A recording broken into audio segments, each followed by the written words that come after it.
안녕하세요. 반갑습니다. 정말 반갑습니다. 삶의 맥을 짚어주는 한의사 인다라 한의원 원장 김영삼입니다. 실은 제가 이 인다라 한의원 제1진료실에서 이 유튜브를 지금까지 계속 찍었는데 주변 지인 몇 분이 너무 같은 장소에만 찍는다고 해가지고 다른 장소에 옮겨서 실은 서서 시도를 해봤는데 좀 적절치 않았습니다.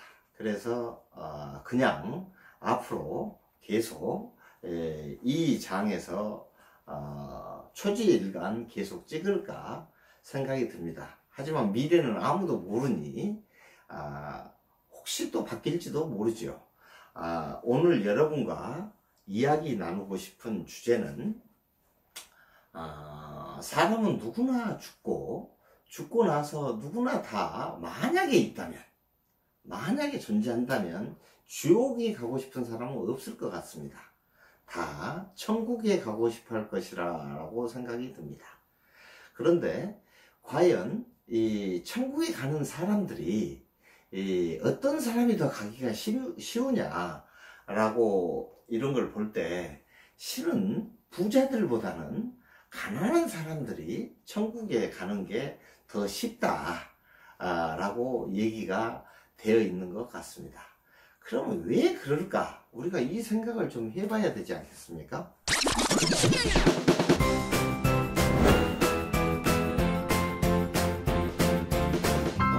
부자들이 천국에 이르는 길은 낙타가 바늘길을 통과하는 것만큼이나 어렵다라는 얘기를 우리가 흔히 들어왔습니다.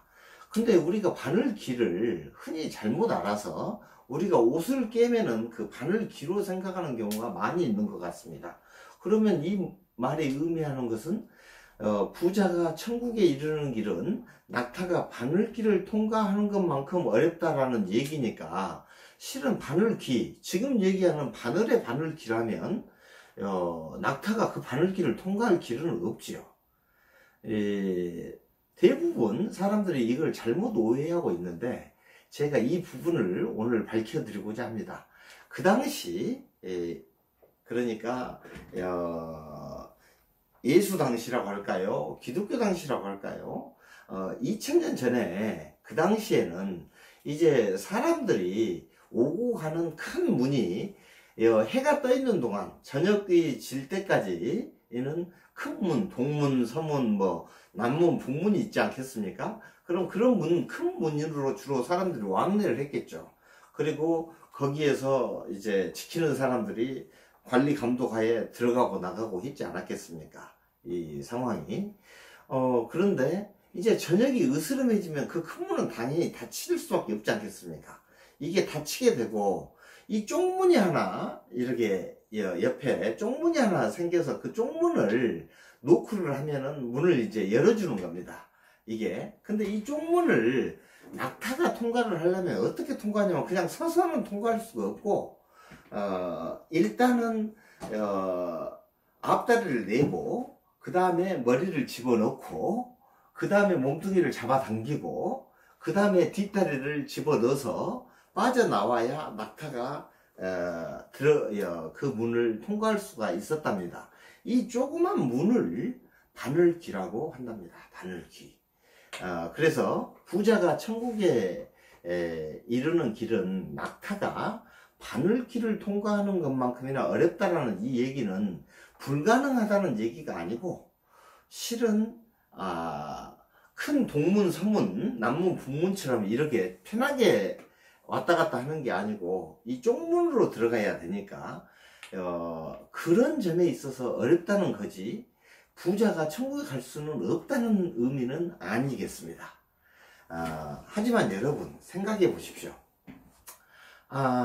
우리가 삶을 살면서 부유하게 삶을 살수록 마음이 더 넉넉해지고 더 상대를 배려해주고 이러게 될 것 같지 않습니까? 가난한 사람들은 대부분 그렇게 생각을 하는 것 같습니다. 내가 나중에 부자가 되면 그렇게 주변도 또 도우면서 이렇게 살리라라고 하는 게 일반적으로 가난한 사람들의 생각인 것 같습니다. 하지만 정작 그 사람이 부자가 되고 나면 이게 어찌된 일입니까? 희한하게도 마음은 더 좁아지고, 여러분도 아시다시피 천평 가진 땅을 가진 사람이 두세 평 가진 가난한 사람 땅을 탐낸다는 말이 있지 않습니까? 이러듯이 부자가 되면 자기가 가진 재산이 언제 없어질지 모르는 어떤 두려움에 빠지게 된답니다. 그래서 더욱더 취하려고 하고 자기 것은 이렇게 가지고 있으려고 하는 거죠. 이 상황이 그런 심리로 삶을 살다 보니까 그 삶 자체가 이 지옥이지 않겠습니까? 실은 죽어서 우리가 천국에 가고 지옥에 가는 게 아니고, 우리가 지금 이 세상을 살면서도 천국과 지옥이 있을 것 같습니다. 넉넉하고 가난하면서도 넉넉한 마음을 가지고 있다면 그 사람이 천국에 사는 것이요, 부자이면서도 넉넉한 마음을 만약에 못 가지고 있다면 그 사람은 지옥에 사는 것이 아닐까요? 여러분, 지금 이 시대에 힘겹고 지치는 삶을 사시는 여러분들 참 수고하셨습니다. 여러분은 주어진 상황에서 최선의 삶을 살고 있습니다. 최선의 삶을 살고 계시는 여러분, 여러분이야말로 행복하셔야 되고 행복하실 자격이 있습니다. 여러분, 웃으십시오. 웃으면 복이 옵니다. 그럼 다음 화에 뵙도록 하겠습니다. 감사합니다.